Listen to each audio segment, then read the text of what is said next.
alguna forma no estamos tan mal como Pero pensamos. no se mide con el costo de vida, ¿no? No se está comparando con el costo de vida. Estamos segundos en Latinoamérica. Bueno, pero si te cobras $20 más que los otros, pero acá compras menos, es lo mismo que si estuvieras último. La pregunta es qué compras con ese salario claro, mínimo. una cosa es el salario real y ahí es donde y otra cosa aparece el salario real. Exacto. Pero bueno, yo marco eso, ¿no? Que estamos segundos en Latinoamérica. Por otro lado, el tema de la indolencia de los uruguayos, ¿no? Digo, Nelson lo sabe, históricamente a los uruguayos siempre se los ha tildado de indolentes. La palabra siempre ha sido reiteradamente indolentes, desde la colonia hasta nuestros días. Pero con respecto al ausentismo, yo creo que estamos olvidando dos cosas. Por un lado, los trabajos públicos. Si nosotros agregamos lo público dentro de este número, nos estamos mintiendo. Porque no es lo mismo tener un trabajo privado, que creo que faltan muchísimo menos que los trabajos públicos. ¿tá?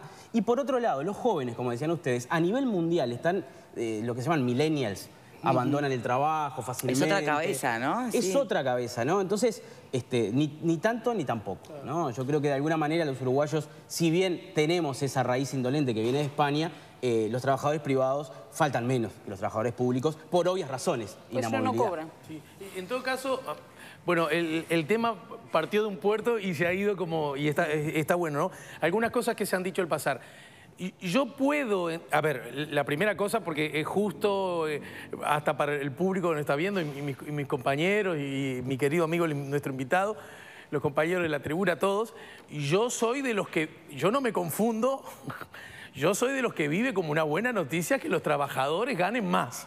Lo digo por las dudas, porque al pasar de, ¿qué querés? Están ganando demasiado, empieza a instalarse ese argumento, y ese es un argumento que yo no comparto, aunque puedo entender. A mí me parece que los trabajadores desde hace algunos años han recuperado poder adquisitivo en casi un 50%, debería ser algo... Pero obviamente me cuelgo la medalla del ingenuo del año, ¿no? Que debería alegrarnos a todos. Advertimos que no es buena noticia para todos. Yo hasta puedo llegar a entenderlo.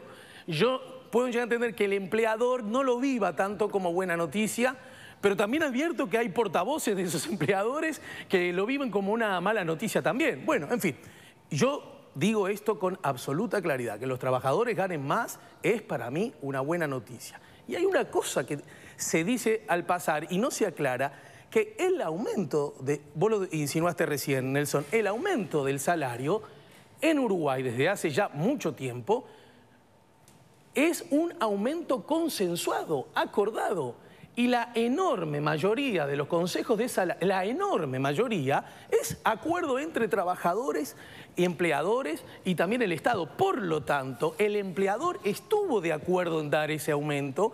Por lo tanto, empezar a sugerir la idea de que el problema es que los trabajadores ganan demasiado, no parece aplicar con los hechos. Pero me parece bueno que discutamos todos estos temas. Ese va a ser un argumento muy sólido que van a presentar los empresarios en la próxima ronda de consejos de salarios, donde de algún modo se va a plantear la opción entre crear más fuentes de trabajo o incrementar el salario, ¿no? Ayer decía... O bajar costos de producción, ojo. Esa variable es la que más contemplan los empresarios. Cuando se va a ronda de consejos de salarios, esa variable no aparece. Se está hablando de salario y condiciones laborales. Pero eso no es una opción.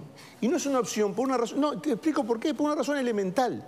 No se puede, es imposible manejar al mismo tiempo cantidad y precio. Es imposible. No se puede hacer.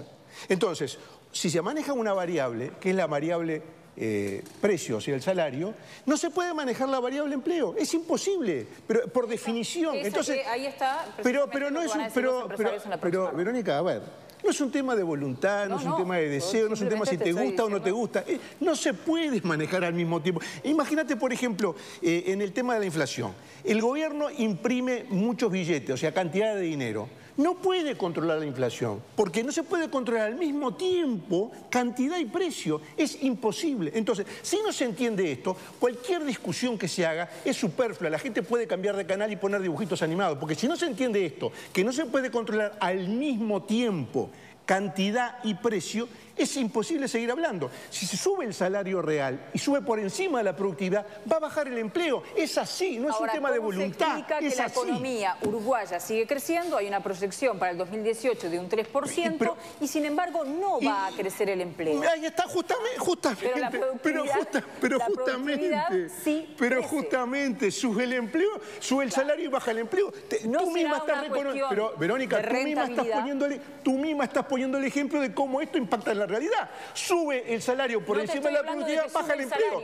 Pero es clarísimo, lo dicen los hechos, no es un tema de voluntad, no es que hay que lindo. De que sube la productividad, se incrementan las ventas, aumentan las exportaciones y crece la economía. Sin embargo, no crece el empleo. Según tu razonamiento, si hay mejor economía, hay mejor Lo empleo. acaba de decir Nelson, el contexto de aumento del salario se da en un contexto de crecimiento de la economía, un crecimiento que se mantuvo constante y en grandes números del 2004 al 2014. Lo acaba de decir él con números que son publicados. Entonces, es claro que el salario sube porque sube la economía. ¿Y por qué no sube el empleo entonces? Porque no están ajustadas las dos variables. Es tan simple como eso. Si no se entiende eso, no se entiende nada. Muy bien, no entiendo nada. Estamos olvidando de una parte de la película, también la mencionó recién. En Uruguay, 4 años atrás, creció la economía mucho y también creció el empleo.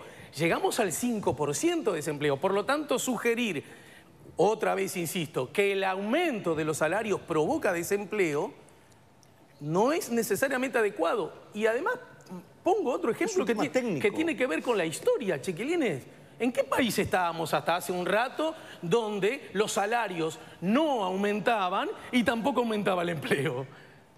¿Y ahí qué pasaba? Alejandro, no aumentaba. es un tema técnico. Yo creo que hay que decirlo con claridad. Hay algunos que creemos que es buena noticia que el salario suba y hay otros que quieren que el salario baje. No, pero no es así. O sea, es un tema técnico. Hay que animarse a decirlo nada más. No, hay que decir la verdad. No hay que decir cualquier cosa. La verdad es que no se... Pero pregúntenle a cualquier estudiante de primer año de Facultad de Economía. No se puede controlar al mismo tiempo cantidad y precio. La tenemos en tribuna, estudiante de Economía, Melissa. Por favor. Pobre, qué peso ahora para... Lo que dice Graciano, en realidad es la lógica básica de cualquier mercado, de cualquier bien o servicio, incluso el factor productivo que es el trabajo.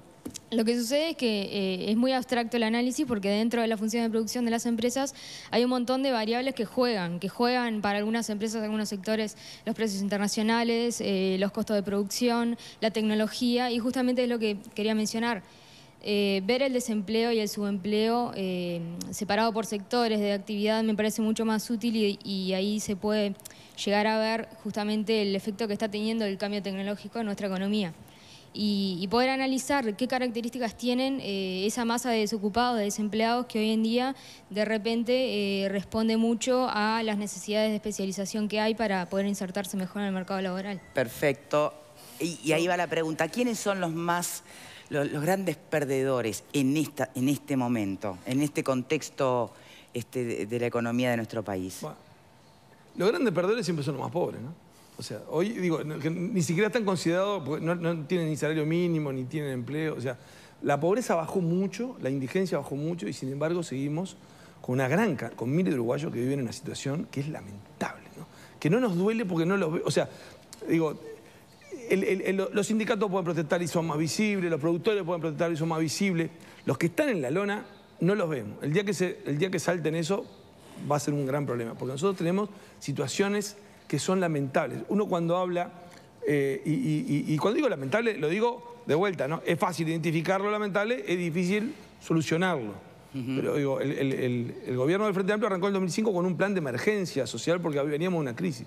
Pero hoy, más allá de todo lo que se ha hecho, y ahí yo no quiero entrar en la polémica si hizo bien o mal, lo cierto es que tenemos miles de familias viviendo en una situación que no puede ser, ¿no?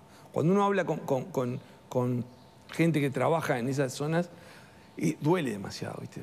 Gente muchísimas familias que no tienen baño en la casa. O sea que el salario mínimo, el empleo, la ecuación económica no le importa nada porque en realidad... Ni siquiera los rosa, claro. No tiene nada, ¿viste? O sea, esos son los más perjudicados.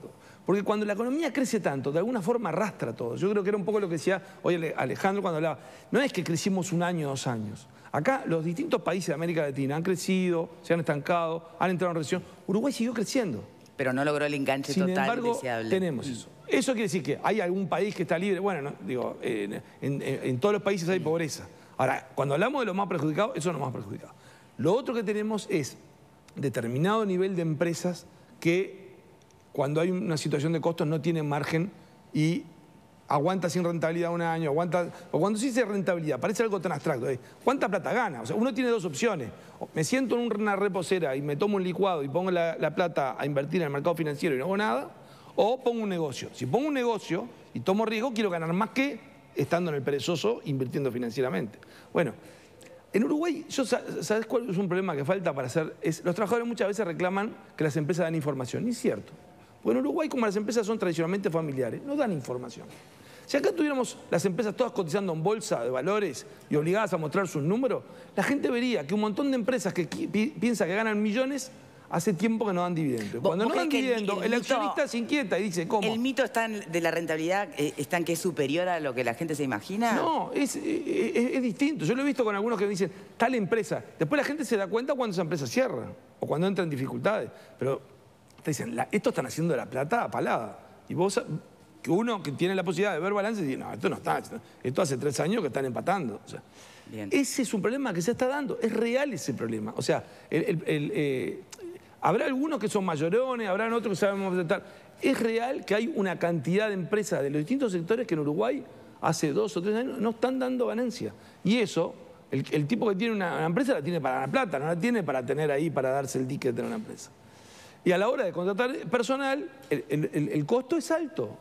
Lo que decía Alejandro es, todos queremos que la gente viva mejor, o sea, creo que uno se disfruta, a ver, cuando todo lo que en todo este tiempo la gente ha aumentado su consumo, ha accedido a bienes que no accedía, ha tenido vacaciones como no tenía, ha tenido trabajo a otro, ¿no? Claro, porque todo eso genera, o sea, el que se compró la moto cuando no tenía, el que compró el auto, bueno, eso se dio, eso es real, eso es efectivo, el consumo, lo que ha aumentado, pero ahora salieron los datos de la venta de fin de año y ahí hubo merma.